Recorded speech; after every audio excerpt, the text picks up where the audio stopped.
JTAI stock Thursday. Is it a buy or not? Watch this 1 minute video till the end to find out.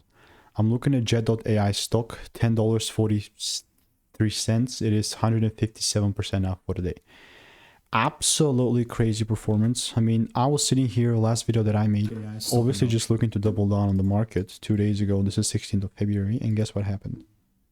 If that happens, sick. If it doesn't happen, at the time was 603, came a tad bit lower, and then I abandoned the ticker. It went from 6 to 4, and I was like, right, then I'm not gonna look at it, and then boom, the next day.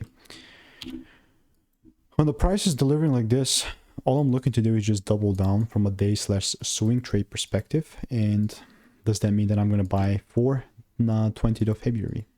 Not necessarily, but I'm open-minded to it. You know, I'm very open-minded to it.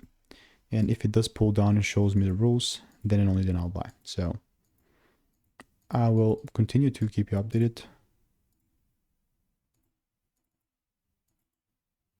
Here's my confirmation. All I'm doing in the meantime is I'm waiting. And if you want to make more money trading in a simple yet lean way, just click the first link in the description. It's a free newsletter.